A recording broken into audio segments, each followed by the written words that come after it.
Haba na haba taifa linazungumza, pale serikali inapokaa na mwananchi pamoja. Haba na haba taifa linazungumza na kujadili malalamiko.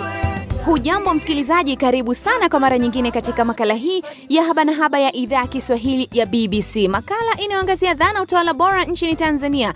Jina langu ni Margaret Richard. Tunayagusa maisha halisi ya Watanzania kwa mifano ya mafanikio na changamoto pia. Mimi ni Faraja John. Haba na haba taifa linazungumza. Wiki iliyopita Haba na Haba iliangazia mada mbili, moja ikiwa ni uboreshaji wa mitaro ya maji taka katika barabara kuu mijini. Miongoni mwa hoja zilizoibuka ni pamoja na taka ngumu kuchangia kuziba kwa mitaro hiyo, madaraja na kuharibu kingo za mito, na matokeo yake ni mafuriko inaponyesha mvua. Wiki hii Haba na Haba tunafanya marudio ya kipindi kilichoangazia mada isemayo uzalishaji wa taka katika miji yetu unakwenda sambamba na jitihada za kuzitunza. Taka bado zinazagazaga ovyo ovyo, mazingira kweli sio masafi bado. Lakini unafahamu kwamba taka zinaweza kubadilika na kuwa bidhaa kwa ajili ya biashara? Kutoka katika taka tunaweza kupata nishati. Kutoka katika taka tunaweza kupata vitu vingine ambavyo vimezalishwa kutokana na taka. Yote haya ni katika Haba na Haba leo. Msikilizaji, unaweza pia kushiriki nasi katika kurasa zetu za mitandao ya kijamii. Facebook ni BBC Haba na Haba na Twitter ni BBC_Haba na Haba. Na simu yetu ya mkononi ni 0785236938. Na huko mapema tumekuuliza unafanya nini au uliwahi kushuhudia nini kimefanyika kuzibadili taka kuwa bidhaa yenye faida? Karibu sana kushiriki nasi. Haba na haba taifa linazungumza. Naam, msikilizaji, hoja hii inakuja katika kipindi hiki ambacho miji na majiji yanazidi kukua nchini Tanzania, huku yakikabiliwa na tatizo la miundombinu mbalimbali, ikiwa ni pamoja na ile ya kuratibu taka. Kiwango kikubwa cha taka kinazalishwa kwa siku, huku uwezo wa kuzitunza na kuziratibu taka hizo ukiwa ni mdogo sana. Kampuni moja inayoitwa Westda inayokusanya taka nchini Tanzania inakadiria kuwa jiji la Dar es Salaam pekee huzalisha taka zaidi ya tani 4,000 kwa siku, na zinazokusanywa na kutupwa nje ya jiji katika eneo lililotengwa kisheria ni 30% tu, huku 70% zikibaki na kuzagaa maeneo mbalimbali ya jiji na katika vyanzo vya maji. Nalo jiji la Mwanza linaloshika nafasi ya pili kwa kukua kwa kasi nchini Tanzania, nalo pia linanyemelewa na hali hii. Zaidi ya tani 350 za taka huzalishwa kila siku, na zinazokusanywa na kutupwa nje ya mji katika eneo lililotengwa kisheria ni tani 238 tu, na kuziacha zaidi ya tani 100 zikizagaa katika maeneo mbalimbali ya jiji. Na mwandishi wetu Harithi Jaha akiwa huko jijini Mwanza amedadisi hali ya taka jijini humo. Nipo pembeni kidogo ya soko la Mabatini jijini Mwanza. Nikiwa hapa nashuhudia wafanyabiashara wakiendelea na shughuli zao, wakati huo huo kukiwa na dampo kubwa ambalo linaonekana kujaa uchafu kupitiliza. Nikiwa hapa nasogea ili kupata hisia za wafanyabiashara hao ambao wapo karibu kabisa na dampo hilo. Naitwa Rose Magabe. Hili dampo limetukera sana. Siku nyingi linakapa kwa muda mrefu bila kuzolewa, na hasa usani mvua ikinyesha tunapata harufu mbaya ambayo hata hapa tukikaa hapa tunakunywa chai tunashindwa, tunasikia kama vile matumbo yanavimba. Pembeni pia kuna mfanyabiashara wa mkaa. Naitwa Bwana Maximilian Gozibati. Kwanza hapo wanamwaga hata mautumbo. Jua likipiga yani yanakuwa na harufu mbaya. Vile vile kama mamizoga ya mbwa, mapaka, yote wanaleta wanatupa huko. Kwa hiyo hivi vitu yani hasa mvua ikinyesha ni kero sana na tunaumia kweli. Hapa pembeni pia kuna mfanyabiashara ambaye yupo karibu zaidi na dampo hili. Naitwa Rose James. Ni muda kiasi gani umepita katikati tangu wamekuja kuzoa? Wamekuja kuzoa mwezi wa 12 mpaka sasa hivi huu ni mwezi wa kwanza. Msikilizaji, hivi sasa naelekea kando ya mto Mirongo ambao nao umegeuzwa kuwa sehemu ya kutupia taka. Na hapa nakutana na kijana Rajab Ali. Kuna dampo likuwepo hapo kwenye hospitali ya hudumia watoto kwa mbele kidogo. Hapo dampo hapo ndio lilipunguza kiasi fulani uchafu ni mtoni. Kuna wengine wako beba mifuko yao kwenda kutupa dampo. Sasa hivi watu wanakuja kutupa taka usiku. Kwa shauri serikali ni kuteua sehemu nyingine kuweka dampo mitaa hii inayohusika ile ambalo taka zinatupwa ovyo mtoni. Wateue kuna uchafu wa mazingira utapungua kiasi chake. Baada ya ripoti hiyo, Harithi Jaha amezungumza pia na kaimu afisa afya wa jiji la Mwanza Bwana Desdelius Pole na kubaini fursa na vikwazo vya usafi jijini humo. Tatizo la eneo kama la Mabatini au maeneo mengine, ukikuta kuna tatizo limetokea hilo, ni kwamba ni breakdown ya vitendea kazi vya kwetu. Kama sio vitendea kazi kwa na breakdown, pengine labda mvua zimenyesha kwa wingi kiasi kwamba tunashindwa kufika kwenye eneo la tukio. Ukiona watu wanazidi kuongezeka mjini, ujue kwamba uzalishaji wa takataka unakuwa mkubwa zaidi. Lakini tuko vizuri kwa ajili ya kukabiliana hayo, kwamba vitendea kazi vitakuwepo vya kutosha, miundombinu inazidi kutengenezwa kama mabarabara na sehemu za kukusanya takataka zinawekwa vizuri kwa ajili ya kuhakikisha matakataka zitakuwa zinawekwa na zinaondoka kwa muda. Ni kaimu afisa afya wa jiji la Mwanza, Bwana Desdeus Pole. Hoja kuzagaa kwa taka katikati ya miji na majiji nchini Tanzania imeibuka pia bungeni mjini Dodoma katika mkutano wa bunge ulioisha. Kilikuwa ni kipindi cha maswali na majibu ambapo Profesa Peter Msola ambaye ni mbunge wa Kilolo huko mkoani Iringa alipotaka kujua kuhusu mipango ya serikali juu ya usafi katika mji mdogo wa Ilula wilayani Kilolo mkoani Iringa ambao huzalisha wastani wa tani 7 za taka kwa siku huku ukitegemea huduma za usafi kutoka Iringa mjini.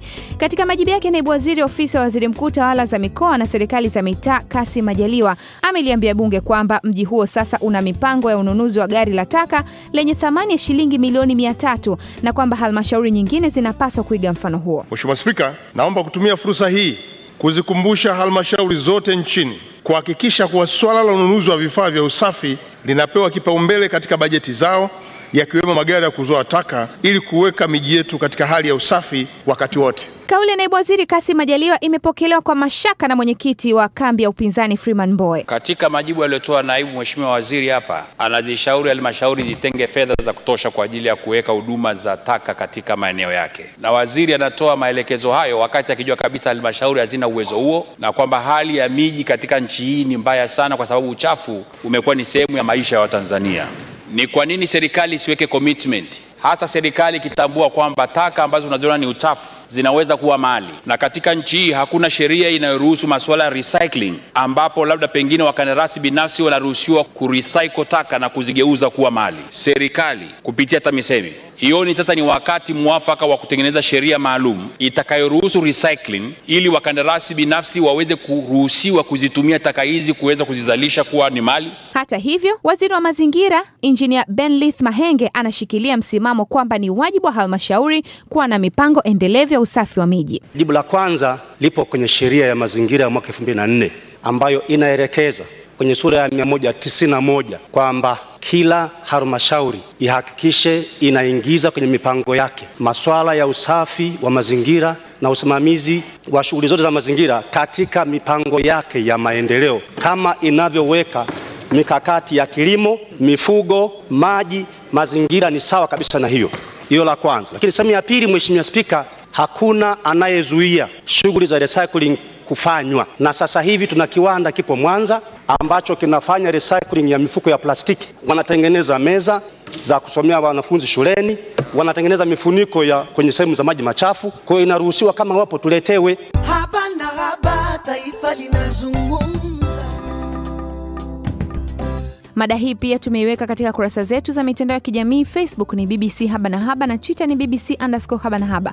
Mwenzetu hii ni Nyato anasoma ujumbe wako. Nikianza na wewe Martin Yalusi ukiwa FFU Songea, unasema hamna jitihada madhubuti maana kila kona taka zimejaa na karibu na masoko ndio kabisa tabu tupu. Mamlaka husika uwajibikaji mdogo mpaka aje Obama. Padri Moshi wa Kotela Moshi Kilimanjaro unasema niwapongeze sana kwa kutuelimisha vema. Wafanyakazi wanafanya kazi katika mazingira magumu maana magari ya kuchukulia taka ni machache na ubovu ndani yake. Ninavyoona mimi hali bado. Elimu ya msingi yafaa itumike vema kulifanikisha. Nimalizie na wewe King Majuto ukiwa Geita, unasema juhudi za kusafisha miji yetu haiendani na kasi ya utunzaji mazingira, hususan magari ya kuzolea taka, vifaa vya kutunzia taka pamoja na baadhi ya watu kuwa wabishi kufanya usafi. Haba na haba, taifa linazungumza. Hatukuwa na utamaduni kama taifa wa utunzaji wa taka. Njia pekee ilikuwa ni kuzikusanya na kuzichoma. Endelea kuwa nasi msikilizaji, na utasikia zaidi taka zinavyoweza kuwa bidhaa kwa ajili ya biashara na kukuza kipato chako. Watanzania, mwenda kwao siku zote haogopi giza. Acheni nirudi nyumbani, safari imenishinda, na ulizeni nitarudisha. Mtu anatapika nyongo yake, anailamba tena anaangaliwa. Ni sawa na tawikavu linapoanguka watu wakapiga kelele. Aya! Katika misimu 4 kwa mwaka, tuongeze msimu mwingine wa 5 wa kujishtusha. Raha ya jamvi siku zote ni viraka. Na dungu linamficha mlinzi wa ndege wakati wa mvua tu. eti imenyesha juzi tu, maji sio mengi, nisubirini kule. Ilishindikana vipi kuyapima maji kwa mti ndio mkawaambia watu wavuke? Mjomba, binadamu ni kama ganda la kitabu, mpaka umfungue maandishi ndio uweze kumuelewa. Eti lilotokea mbali tufanye limepita na haliwezi kumdhuru mwingine. Kweli inayotaka kunyesha huwa haisubiri mawingu. Mimi sidhani kama kujiponya kwa mambo mazito tunahitaji cheti kilichogongwa muhuri wa moto au mtaalamu wa magonjwa ya akili zaidi ya kutumia neno sahau tu. Unawaulizaje watu magongo ya nini wakati umesema kuna nyoka? Mjomba, wewe si uliwapaka wanja, ngoja wao wakupake pilipili, alafu kwenye kombolela hiyo zamu yako kuzinga. Ni msanii Mrisho Mpote huyo akiufungilia ujumbe wake wa utawala bora kupitia ushairi. Unaendelea kusikiliza Haba na Haba ya idhaa ya Kiswahili ya BBC. Bado ukiwa nami Merigoret Richard. Nami ni Faraja John, na hoja kuu leo ni je, uzalishaji wa taka katika miji na majiji unakwenda sambamba na jitihada za kuzitunza ama kuziratibu taka hizo kwa faida? Yote haya ni katika Haba na Haba leo. Unaweza pia kushiriki nasi katika kurasa zetu za mitandao ya kijamii. Facebook ni BBC Haba na Haba na Twitter ni BBC_Haba na Haba, na simu yetu ni 0785236938. Hebu tuende mjini Kigoma, magharibi mwa Tanzania, ambako mwandishi wetu Erasmus Luziro amewauliza wakazi wa mji huo nini maoni yao kuhusu mfumo wa kuratibu takataka katika mji huo. Mimi naitwa Selemani Ramadhani. Halmashauri haijaandaa miundombinu ya usafi kwa wastani. Ukiangalia kuna sehemu zote zinaonyesha kwamba kuna sehemu ambayo watu wanatakiwa watupe takataka. Takriban nyumba zote hizo unaziona kwa mwezi zinalipia shilingi 1000. Lakini unaweza kukuta uchafu umekaa zaidi ya siku 3. Mimi naitwa Mama Safi, mkazi wa Mwembe Togwa.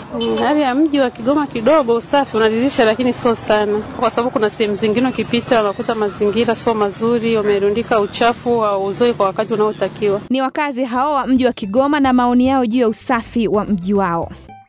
Haba na Haba, taifa linazungumza. Na huko Mbeya, halmashauri ya jiji hilo imependekeza mfumo wa kukusanya taka nyumba hadi nyumba, mfumo ambao unapokelewa kwa hisia na mitazamo tofauti na wakazi wa jiji hilo. Mwandishi Amani Mbilo amepita mtaa kwa mtaa ili kusikia maoni ya watu juu ya mfumo huo wa nyumba hadi nyumba katika ukusanyaji wa taka. Nipo katika mtaa wa Mwakibete, mtaa ambao tayari umeshaanza kutumia mfumo mpya wa ukusanyaji taka wa nyumba hadi nyumba, na hapa nimekutana na wakazi wa mtaa huo. Naitwa Kevin Ezra. Huu mfumo nimeona ni mzuri kwa sababu ukiangalia hapa pembeni kulikuwa na dampo. Maana kwenye dampo hili walikuwa natupa takataka ambazo hata si nzuri, maana walitupa mpaka mizoga pale, lakini kwa sasa walivyokataza na wanapita nyumba hadi nyumba, takataka zimepungua na usafi kidogo umeongezeka. Naitwa Feda Mengo. Zoezi hili ni zuri, isipokuwa sasa wanavyokuja kudai nyumba hadi nyumba wanataka shilingi 1000. Lakini sasa unakuta taka bado jiji halijawa safi, sababu taka mwananchi unakuta chombo chake cha kuwekea taka kimeshaja na gari bado halijapita, na bado hawajatangaza kwamba inatakiwa takataka aweke sehemu fulani. Unakuta tayari mwananchi amefunga kwenye rambo au kwenye kitu chochote kile akaweka takataka sehemu yoyote ile, hata karibu na nyumba ya mtu mwingine. Bado hatujajua kwamba hili jiji linamaanisha bado linahitaji tutoe hiyo hela, na bado taka bado zinazaga ovyo. Mazingira kweli sio masafi, bado halijafikia kile kiwango cha mazingira kuwa masafi.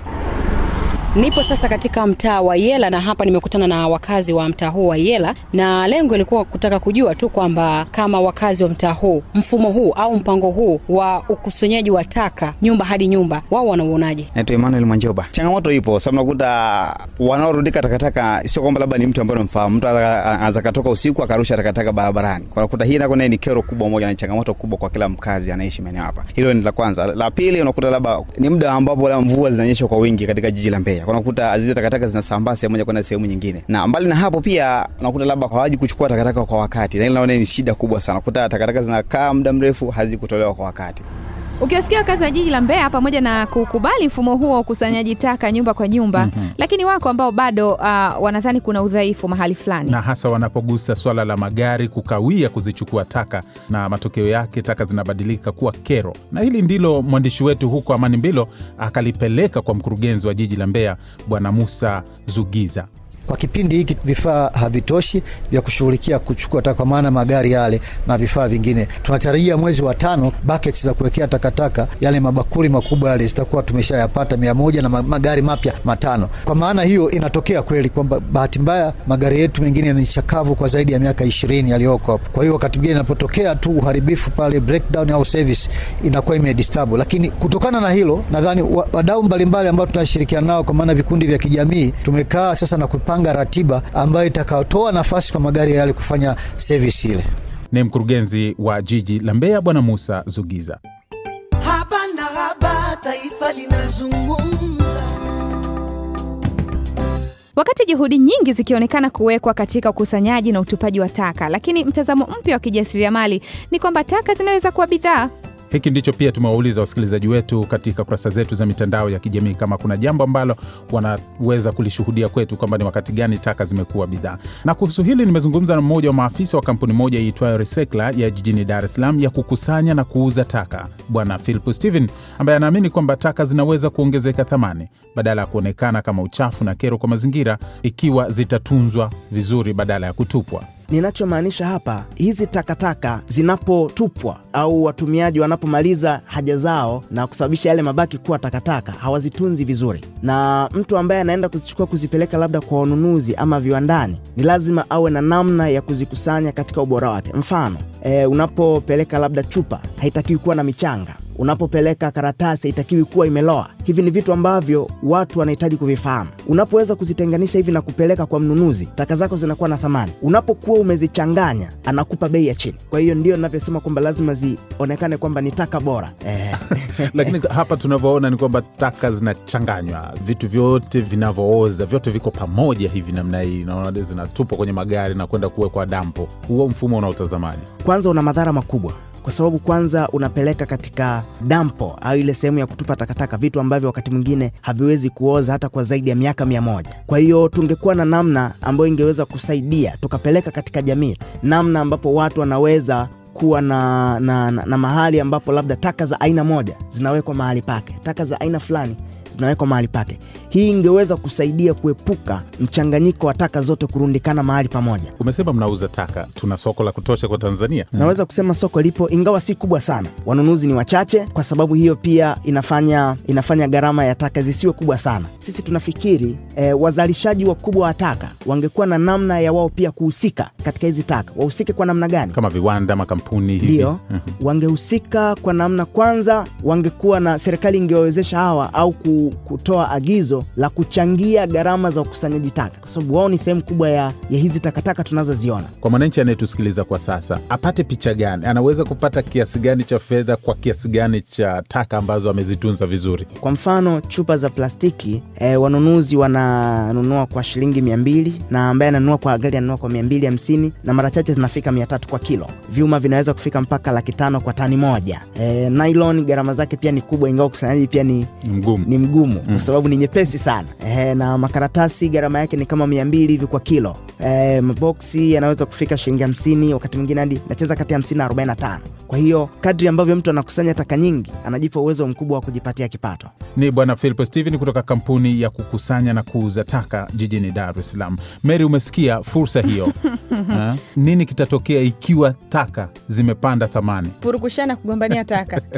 Na matokeo yake ni usafi wa mazingira. Usafi wa mazingira, majiji kuwa safi. Naam, twende katika kurasa zetu za mitandao ya kijamii kusikia umetuandikia nini msikilizaji wetu unayefuatilia mada hii kupitia kurasa zetu za mitandao ya kijamii. Na mapema tuliweka swali letu huko kwamba je, unafanya nini au uliwahi kushuhudia nini kilichofanyika kuzibadili taka kuwa bidhaa zenye thamani? Nikianza na wewe Otto Katembo wa Isevia Tabora, unasema mimi nimeshashuhudia kiwanda cha kuyeyusha makopo ya plastiki na kimetoa ajira kwa vijana. Nikija kwako Ones Muhema wa Airport Njombe, unasema takataka za plastiki zinatengenezwa kuwa yeboyebo na taka za chuma zinatengenezwa kuwa misumari na nondo. Hii nimeshuhudia mwenyewe. Asante kwa kutupa ushuhuda wako.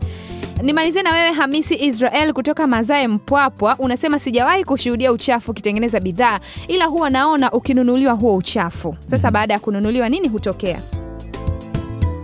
Asante Mary kutoka katika kurasa zetu za mitandao ya kijamii. Haba na haba, taifa linazungumza.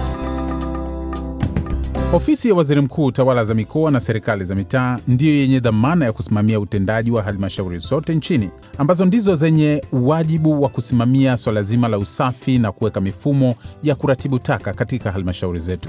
Ni kwa sababu hiyo, Haba na Haba tumezungumza na Katibu Mkuu, Ofisi ya Waziri Mkuu, Tawala za Mikoa na Serikali za Mitaa au TAMISEMI, Bwana Abdalla Sagini. Nimezungumza naye kwa njia ya simu akiwa Dodoma, makao makuu ya TAMISEMI nchini Tanzania, na kwanza nimemuuliza, je, serikali ina mpango gani kubadili mfumo wa sasa unaohamasisha watu kutupa takataka na badala yake waweze kuziuza katika kampuni zinazohuisha taka kuwa malighafi kwa ajili ya kutengeneza bidhaa nyingine? Ndio mambo ambayo yanajitokeza. Hivi karibuni nimepata watu wanakuja na mawazo kama hayo. Baadhi wametokea Uingereza, wengine ni wa Tanzania ambao wameishi huko wakaona kinachofanyika, lakini vile vile makampuni ya nje yote tunakaribisha. Ni kwa sababu ni teknolojia ambayo hatukuwa nayo huko nyuma. Nadhani tusijilaumu. La msingi ni kwamba tumebaini kwamba hicho kitu kipo, kinaweza kufanyika, tukianze. Kuna mipango gani ya kuwa na madampo ya kisasa kutunza takataka ili baadaye ziwe rasilimali kama tulivyosikia kwa wataalamu wa masuala ya kuhuisha taka? Kienda pale Arusha kuna tengenezwa dampo la kisasa kabisa ambalo moja atakuwa ni aina hiyo. Kwa hivyo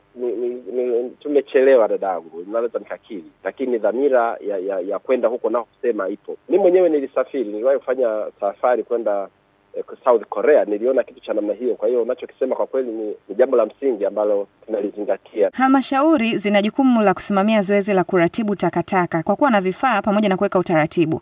Lakini kinachoonekana katika maeneo mengi ni udhaifu wa kutokuwepo kwa vifaa au pengine uzembe tu wa kusimamia zoezi la utunzaji wa taka. Sasa nini kauli yako kwa halmashauri hizi? Moja ambalo tumeliona, shughuli ya kukusanya taka imebinafsishwa, kwa maana si halmashauri zenyewe zinafanya kazi, bali wameajiri makampuni kwa ajili ya kukusanya hizo taka. Tulichojifunza, tunadhani kulikuwa kwa kweli na udhaifu, kwa sababu baadhi ya makampuni yaliyoteuliwa utakuta vifaa vyake vya kukusanyia taka vyenyewe tu ni taka. Yaani hilo gari lilivyochoka, linavyotoa moshi, linavyodondosha taka zenyewe njiani, ni kero tupu. Kwa hiyo tuliongea nao, utaona wameanza kubadilika. Kwa mfano upande wa Dar es Salaam, Ilala Municipal Council wana magari ya kisasa kabisa ya kukusanya taka na yanafanya ukusanyaji wa uchafu nyakati za usiku. Na hilo ndilo ambalo tumeencourage halmashauri zote zifanye hivyo hivyo. Kwa hiyo tunasema kwa kweli, pamoja na kwamba wamebinafsisha, kuwepo usimamizi madhubuti wa mikataba wa wale waliopewa hiyo kazi, ili kama mtu ameajiriwa kufanya ile kazi aifanye vizuri, anayeshindwa basi aondolewe. Kilichosema bungeni ni kwamba halmashauri zinapaswa kutenga bajeti ya vifaa vya kukusanya na kutupa taka na si kutunza. Lakini mimi naona kama tunarudi pale pale kutupa taka na matokeo yake ni uchafuzi wa mazingira. Wewe unalizungumziaje hili? Ndio nalolisema kwamba mtazamo wa wananchi wengi, taka zikusanywe zitupwe. Lakini kiukweli sasa mtazamo ubadilike, uwe taka zinazoweza kugeuzwa kuwa mali. Hebu ziwe mali. Nimetoa mfano wa chupa za plastiki. Sasa sio issue tena. Ni Katibu Mkuu wa TAMISEMI Bwana Abdalla Sagini akizungumza na Haba na Haba leo. Haba na Haba, taifa linazungumza.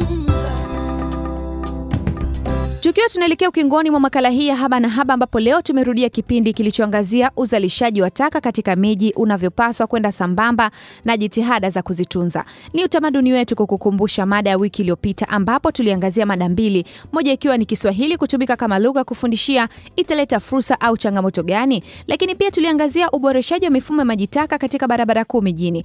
Namkaribisha tena Winnie Nyato asome ujumbe wako msikilizaji uliotutumia kupitia namba yetu ya simu ya mkononi ambayo ni 0785236938. Perias Siame wa Tabora mwa Mabondo unasema, kufundisha Kiswahili kwa ngazi zote za elimu Tanzania itaathiri maslahi ya ajira kwa Watanzania wote. Nimalizie na ujumbe kutoka kwa Gervas Macha wa Morogoro, Tanzania. Kuhusu Kiswahili kutumika katika lugha ya kufundishia itakuwa vyema sana, kwa sababu itamsaidia Mtanzania kuelewa haraka anachofundishwa. Msikilizaji, na hapo tunafikia mwisho mwa makala hii ya Haba na Haba, kwa ahadi ya kuwa nawe wiki ijayo. Kwa niaba ya timu nzima ya Haba na Haba na mtangazaji mwenzangu Faraja John, jina langu ni Mary Goret Richard. Wadhamini wa kipindi hiki ni Idara ya Kimataifa ya Maendeleo ya nchini Uingereza, DFID. Kutoka hapa studio, kwa heri kwa sasa.